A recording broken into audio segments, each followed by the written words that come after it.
Tunadhaminiwa na Magnus Secondary School. Ni shule ya bweni na kutwa kwa kidato cha kwanza hadi cha 4.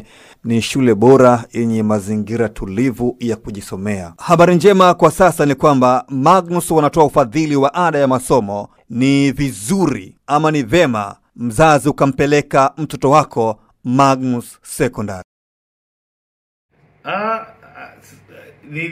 Nadhani tukajuzi wakati kwenye maongezi mawili matatu nilikuwa kidogo nimekaa katikati. Naona jambo lake la msingi, lakini pia litakuwa na maswali mengi endapo watafika kwenye meza za FIFA na kupropose hiki kitu kwa sababu moja, unaposema vilabu vilipwe na mashirikisho ama tuseme FIFA labda zitoe fedha kuwalipa timu, kulikuwa kuna mipango hii ya kusaidia timu ambazo haziko strong kifedha ziweze kutibia wachezaji wanapopata injury kwenye national team. Ukiacha timu ambazo ni majant, kwa zinaweza kuwa na fedha hizo kutibu wachezaji. Na kingine hizi national team zimetumika kama platform kwa wachezaji kunununika na vilabu vingine. Hizi timu za taifa zinapata benefit gani mchezaji anapoonekana kwenye national team na kununuliwa moja kwa moja? Kwa mfano Maximo alimsajili alimpa call up Jason Tegete akiwa bado hana club. Kwa Yanga walimsajili akiwa timu ya taifa. Mifano iko mingi. Arsenal Wenger alimsajili Thomas Rosicky alipomwona kwenye mashindano ya World Cup, ndo akamchukua kule. National team ina benefit vipi kwenye hii biashara ya mchezaji kuonekana? Japokuwa ndio kwenye club level inawezekana alikuwa anaonyesha mpira mwingi, lakini alipoenda kucheza kwenye platform kubwa kama World Cup ndipo wachezaji scout walimpoint out akasajiliwa. Mifano iko mingi sana.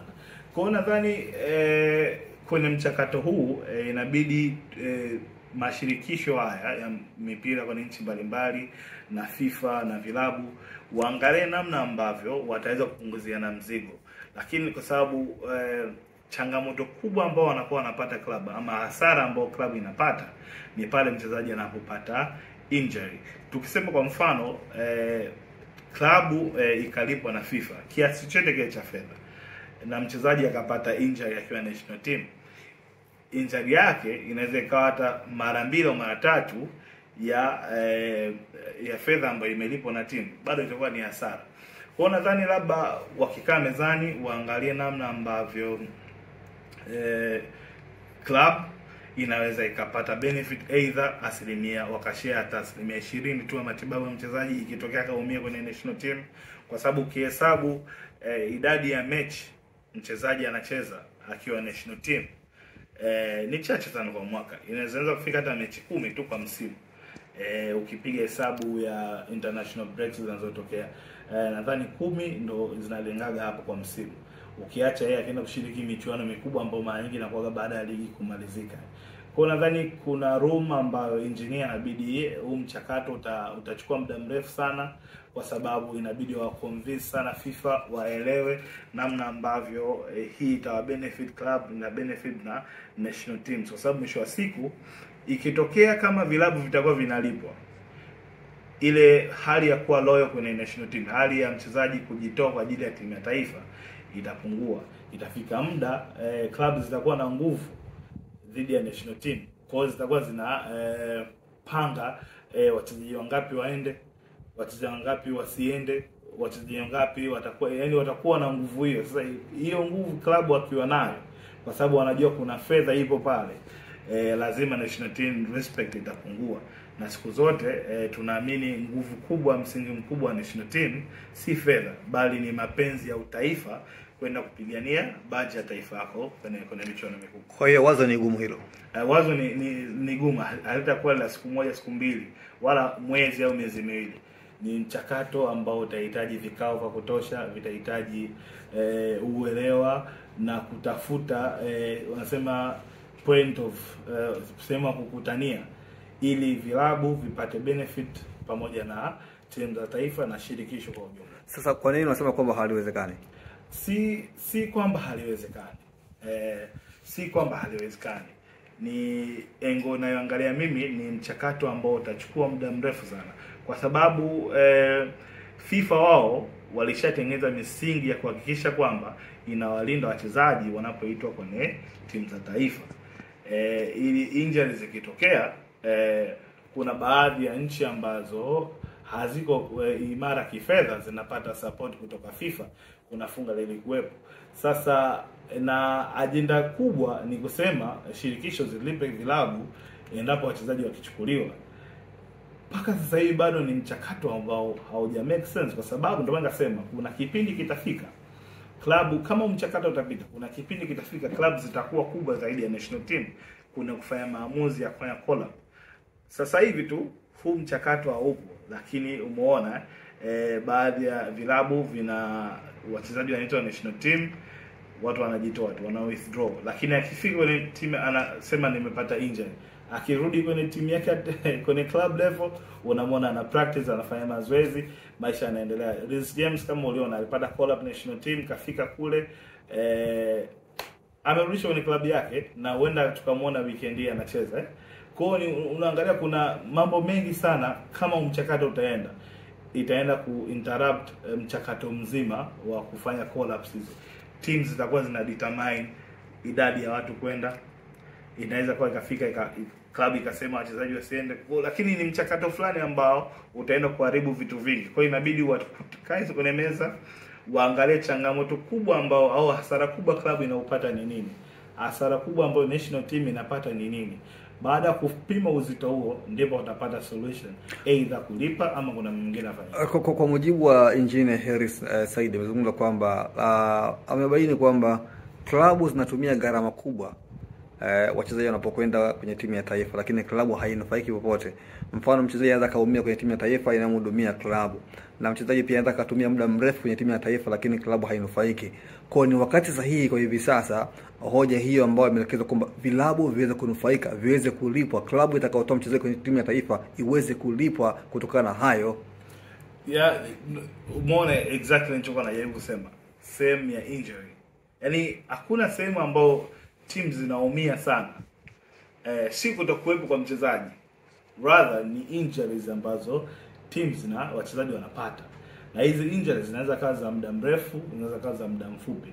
Hapo ndipo teams zinapopata, na gharama ya matibabu wanatoa klabu. Sasa ndio maana nikasema kuna njia mbili, either isiyo kulipa hela moja kwa moja, ikawa labda mchezaji akipata hitilafu, akipata injury akiwa na majukumu ya taifa, kuwa kuna ile shared price, yani shared benefit, kwamba shirikisho ikishirikiana na FIFA, ikishirikiana na shirikisho la nchi husika, ikatenga fedha au 80% wakakava hapo wao, na ngazi ya klabu wao wakakava 20% ya matibabu ya mchezaji. Hapo watakuwa wamepunguzia mzigo club.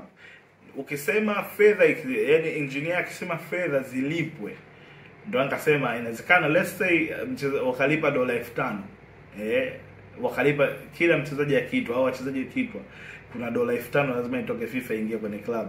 Alafu injuries zikatokea ya mchezaji, gharama yake ikaidaiwa almost mpaka $20 au $15. Nani atakuwa amepata faida hapa, nani atakuwa amepata hasara? Unaona, lazima utaona ni kuna kipimo pale inabidi tutafute. Lazima tu hasara, timu itapata hasara. Kwa hiyo lazima tutafute sehemu ambayo ikawa sio faida ya fedha, ikawa faida ya kushare matibabu. Amegusia sehemu ambapo mchezaji akaitwa timu ya taifa, klabu ikapata hasara, na mfano waliotumia ni wa CHAN. Tukumbuke kwamba hii CHAN ililetwa hapa ilikuwa ni special case. CHAN ilikuwa imepangwa kufanyika mwezi wa 8, ilikuwa imefanyika nyuma kabisa huko, lakini kulingana na michakato kadhaa ikasogezwa mpaka mwezi wa 8. Na wakati michezo mwezi wa 8, Young Africans walikuwa pre-season, hakuwa na mchezo wote wa kimashindano. Na so mara kwanza Young Africans wachezaji wa Young Africans peke yake ambao hakuwepo kwenye vilabu vyao. Hata Ulaya ipo ishatokea kukosa pre-season, sio wengi ila baadhi wanakosa. Mfano Cristiano Ronaldo wakati kwa Man United hakuwepo kwenye pre-season, haikumharibia performance yake alipokuja kwenye national aliporudi kwenye club chake. Kwa hiyo na hiyo pre-season wameenda pre-season, wamerudi, wamecheza baadhi ya michezo, wacheza Rwanda, mpaka CHAN inaisha Young Africans wajaanza ligi. wakapata na walipata nadhani mapumziko takriban wiki 2, wakaenda wakarudi kwenye klabu wakaperform. Kwa hiyo hicho kitu unaona benefit kama hizo unaposema sasa hata kwenye hizi international break wanazosema mchezaji anapopata zinavyoitwa international break, ligi zinakuwa zimesimama. Kwa hapo sasa sijajua anasemea hasara gani club zinazopata kwa sababu international break, ligi zinakuwa zimesimama, wachezaji wakirudi ligi zinaendelea. Hata michuano mikubwa, let's say AFCON ambayo inafanyika December, obviously ligi kubwa zitabidi zisimame kwa sababu kuna michuano mikubwa Afrika inaendelea, kasoro tu ya barani Ulaya, lakini kwa Afrika ligi zitasimama. Kwa hiyo ndio maana anasema bado kuna sehemu inabidi wakutanie katika ajenda hii. Kwa kiwalisia kwamba wazo la engineer kuna sehemu kuna hasara. Hasara kwa kiasi gani? Kwa sababu mimi bado siamini naamini kuna sehemu inabidi wakutanie. Kwa vyovyote vile kama itakuwa swala la fedha, wakapanga kiwango cha fedha timu kupokea, madhara yanaweza kawa makubwa endapo mchezaji gharama ya kumtibia zikawa kubwa. Lakini at the same time shirikisho itakuwa inapata hasara kwa kutoa fedha. Imagine watakuwa toa fedha kwa madhara yapo wapi? Kwenye upande wa shirikisho. Juzi watakuwa wanatoa fedha kwa timu ngapi? Pesa zinatoka kwenye shirikisho la soka barani Afrika. Kwa sababu kila cost lazima ujustify. Kila fedha ambayo shirikisho inatoa lazima wajiridhishe hii hela inaenda kwenye maendeleo. Mbona wameweza kwa klabu hizi ambazo zinacheza kwenye michuano ya kimataifa zinalipo, kwa nini wasishindwe kwenye hiyo? Klabu hizi za michuano gani? Si mfano ukishika na yaani kama ukipata nafasi ya kucheza michuano ya kimataifa, siku na leo unalipwa kwa hivi sasa. Sasa kwa mfano umegusia vizuri kabisa. Umeona vilabu vimepata nafasi kushirika kama FIFA World Cup imefanyika kule. Sasa tayari ni vilabu vimeingia kwenye mchakato ambao ni mashindano haya mashindano ya shirikisho, mfano klabu bingwa na shirikisho kuna pesa wanapata. Exactly. Sasa hile kwa nini wasiweze kwa wachezaji kwenye timu za taifa? Zile fedha zilitoka FIFA. Zile fedha zilitoka FIFA. Si sakafu. Zile fedha zilitoka, ndio maana nasema zile fedha hazikutoka FIFA, zilitoka CAF. Ndio. Na kwa zimetoka CAF, zilienda kutoka CAF kwenda kwa sababu ya wachezaji au kwa sababu ya vilabu? Yaani hizo fedha ambazo kwa ajili ya vilabu. Kwa ajili ya vilabu. Na hata huko engineer anataka kwa ajili ya vilabu, sio mchezaji. Exactly. Sasa hela zimetoka kwa vilabu ambao wanashiriki michuano ya CAF. Klabu. Tunachozungumzia hapa ni national team. Ngazi ya vilabu hakujai kuwa na changamoto kwa sababu club kama club zinatengeneza fedha kila kuchao kwa sababu wanashiriki katika michuano ambao ile ni platform kwa CAF kwa ajili ya wawekezaji wao na kampuni wanazoshiriki nazo katika mashindano yao. Kwa wanavyoingiza fedha zaidi ni kuzipa hizo nguvu team, kuzipa benefit hizi teams zidi kushiriki wawe comfortable kushiriki katika michuano hii. Wewe ni shahidi, unakumbuka mchakato uliokuwa kwenye biashara mpaka wanashindwa kusafiri. Imagine ungekuwa na uwezo kupata hizi fedha ambazo ziko sasa hivi ambazo zimetoka kwa CAF kwenda kwenye klabu. Lakini anachozungumzia engineer sio fedha ambazo zimetoka, fedha hizi zitoke kwenye shirikisho la FIFA kwenda kwenye vilabu kwa sababu vilabu vimetoa wachezaji kwenda kwenye national team. Hao mchakato inabidi sasa FIFA wajiridhishe kwa sababu haya maswali nauliza mimi, FIFA lazima watawauliza wanapoenda kupeleka hiyo proposal. Na bahati nzuri ni mjumbe kwenye kamati ya mashindano ya ngazi ya vilabu duniani. Wanapoenda kupeleka hiyo proposal inabidi FIFA wajiridhishe, okay, this is something, kwa nini tunakubaliana? FIFA nao watatoa hoja zao na yeye pia atatoa hoja zake, na maswali watamuuliza ni maswali magumu ambayo yatahitaji majibu. Wanasema maswali yatakuwa magumu, inahitaji majibu ambayo ni expensive, yani yenye gharama. Why should we inject money kwenye club level, kwenye vilabu wanapotoa? Kwa sababu kuna vitu vingi vinaingia hapo. Kuna swala loyalty, uwezekano ikapunguza morali ya wachezaji kwenda kucheza national team. Inawezekana vilabu vikapata nguvu kubwa dhidi ya national team. Kwa hiyo michakato yote hii ni ya kuangalia. Kwa wakijiridhisha, mimi sina shida, ila mimi nahoji na natarajia au naomba benefit ambayo vilabu vitapata si ya fedha bali ya kupewa mzigo wa wachezaji kupata injury wakiwa wanashiriki kwenye michuano ya national team wapunguziwe hata kwa asilimia. Club ingie gharama asilimia 20, alafu taasisi au FIFA wakachukua asilimia 80. Nadhani hapo watakuwa wamepunguzia mzigo mkubwa sana. Usisahau kusubscribe kwenye YouTube Mwandike Digital.